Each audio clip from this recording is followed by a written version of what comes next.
معروف و نهی عن المنکر پرې خودو. نبی علیہ الصلوۃ والسلام فرمایي چې تاسو به د الله نه د وګونې غوړتو وګونې مو نه قبلېږي. ما عزتمندو نن که مونږ تاسو سوچ وکړو د مونږ تاسو د وګونې نه قبلېږي.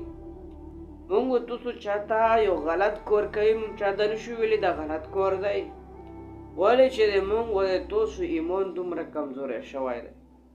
ول اوس منې کېدو خو ډېره لرې خبره ده، په ژبه هم ورته نشو ویلی. همدارکه د دې حدیث مطلب دا دی که یو انسان په زړه کې دومره خبره رانغلله چې دا کور خو غلط دی، دغه سړی غلط دی، نو په دا معلومیږي چې په دغه انسان کې سره ایمان نشته دی. هغه ایمان چې کوم نورانیت دی هغه هم پکې نشته دی. الله فرمایي د تبلیغ په فضایلو کې ومن احسن قولا ممن دعا الی الله. د دعوت خبره الله ته ربلل دا د تمامو پیغمبرانو قورو. هر یو پیغمبر به خپل قوم ته دا خبره کوله ای زما قومه د الله عبادت وکړئ، د الله سره شریک مه جوړوئ. الله فرمایي چې دغه ومن احسن قولا کما انسان بهترینه خبره دادو دعا الی الله چې الله ته خلق روبلي.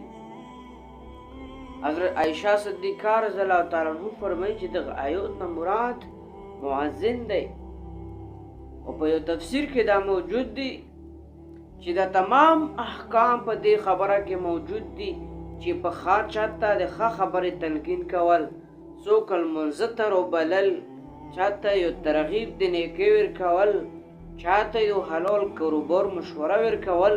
دا تمامي خبرې چې کوم دی په دې کې موجودې دي چې کوم انسان د نیکۍ عمل کوي او نیکۍ طرف ته روبلنه کوي، دغه انسان چې کوم دی دا تبلیغي دی او دا الله ته روبلل دی. ما عزتمندو د دې لوی فضایل دي او ډېر لوی حبلې دي چې الله ته روبلل او د الله سره جوړه د بندګانو کول د عزتمندو ډېره د فضیلت خبره ده. خو داسې نه چې مونږ تاسو په دې باندې ځان لوی وګڼو، په دې باندې خلک ته چې کوم دی سپک وګورو چې زه خو تاله راغلی یم، ته خو ډېر کم اصل انسان یې، داسې ونه وي. ما عزتمندو خپله عاجزي الله ته وړاندې کول، الله ته خپله عاجزي ښایل، الله ته چې کوم دی ته ښایل دي چې الله زه د تو بندګانو تو سروغه کوم، د تو بندګانو سره چې کوم دی زه د خلک د تو بندګانو سره زه تو روغه کوم. ما عزتمندو ډېر لوی فضایل دي. الله رب العالمین دې موږ تاسو کې د یو بل همدردي پیدا کړي او د یو بل سره د محبت اظهار پیدا کړي